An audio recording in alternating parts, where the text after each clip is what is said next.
Hello everyone, my name is Shidi Johnson and I wrote my final paper on the war on cultural heritage, the protests in Iran, and the Persian Garden. So the specific cultural heritage site that I selected is the Persian Garden, and it consists of 9 individual gardens that are spread out through Iran, and 2 of them are currently not, they aren't existing anymore, but the rest of them you can still visit, you know, outside of the current events that are happening over there.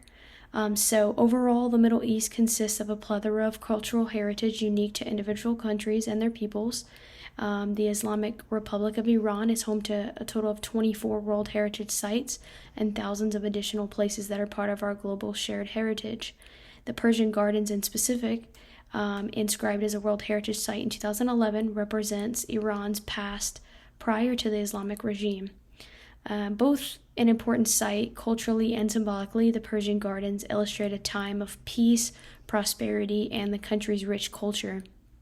By analyzing this cross intersection between Iran's past of peace and prosperity to the tumultuous current events, we can begin to determine the impacts to the culture's heritage overall within the country and the Persian Gardens site specifically. And when studying the role Iranian cultural heritage has played in the cultural life of the society, early ruling dynasties were sufficiently aware of the role of historic works of art in transmitting cultural values in the future. This awareness prevented them from destroying works left behind, and this can be seen within certain quotes from past leaders. But overall, they just didn't want the culture destroyed so that it would pass on to future generations. The gardens themselves, so the first one dates back to the 6th century BC, and they represented like paradise on earth, and they also represented, certain elements of earth, whereas, you had the surrounding areas were mainly desert. These, luscious flowers represented paradise for Persians at the time, and they still do. So a little bit of history. The Islamic conquest of Persia from 633 to 656 ended, which marked a turning point in Iranian history. Then Islamization in Iran took place from the 8th to 10th century, leading to the eventual decline of, old religions in Persia. However, the achievements of the previous civilizations were not lost, but were to a great extent absorbed by the new Islamic civilization. So the sites themselves, both sacred and celebrated, it fits in the UNESCO domains of intangible cultural heritage through calligraphy and other practices. So when we look at the Persian Garden, it's linked to the 2003 Convention for the Safeguarding of Intangible Cultural Heritage. These include carpet weaving and other, poems, literature, things like that. And then, in addition, the dramatic storytelling in the culture. This was also inscribed in 2011 on the list of intangible cultural heritage in need of urgent safeguarding. So the gardens themselves, they're in a quadratic pattern, which symbolizes the 4 natural elements, including fire, water, earth, and wind, as they symbolically link Iran's culture to the natural surroundings. And these 4 distinct sections are typically divided by walkways or flowing waters supplied by a nearby underwater channel system. So pretty high-tech, technology going on here, dating back to even the 6th century BC. So according to UNESCO, the cultural heritage design has persisted unchanged for over 2 millennia, which is pretty, impactful for the country itself.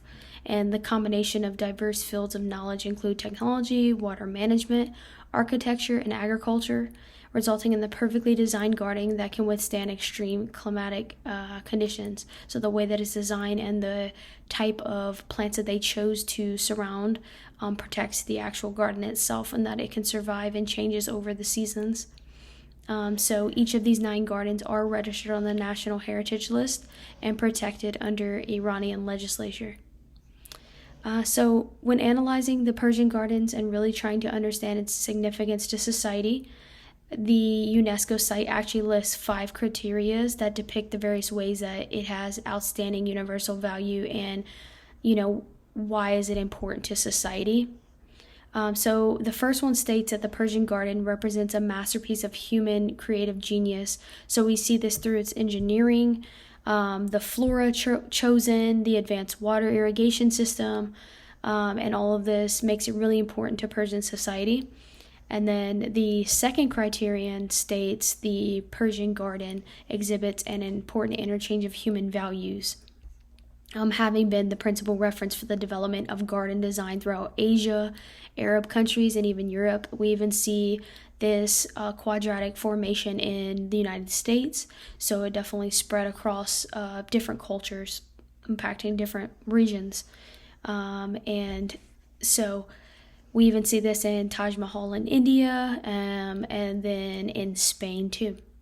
Criterion 3 states that the gardens bear exceptional testimony to the cultural traditions that have evolved in Iran, and while playing a role in various cultural and social aspects to society, the garden is typically associated with religious institutions and were typically built in front of palaces.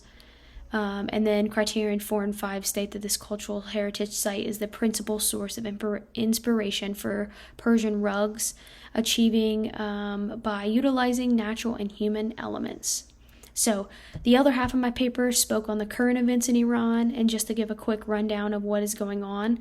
So prior to the 1979 Iranian Revolution, you had a Shah, which was like a king that ruled over the land, and then he was taxing pretty high. So then and this is just like a summary of basically what went on, but high taxes, people were upset, so they thought, let's overthrow the Shah, but they didn't realize what would actually happen if they overthrew the Shah. So they overthrew him, and then the grass wasn't greener on the other side. So Iranians soon discovered that the Islamic Republic was not the choice for economic prosperity or even a better future. And so once they were overthrown, then Islamic Republic took over, and that's when the country started changing. You go from, freedom of religion, freedom of speech, being able to wear what you want, to now, every woman has to wear hijab. You can't practice certain religions, certain killings of groups. And so they took complete control of political, social, and economic decisions, which scared many Iranians. And then fast forward to the last few years, this was kind of like a combination of anger throughout the decades of just being suppressed. And so Mahsa Amini, which was a young woman who was actually murdered by the police who were supposed to protect them for not wearing her hijab properly, kind of sparked this uproar.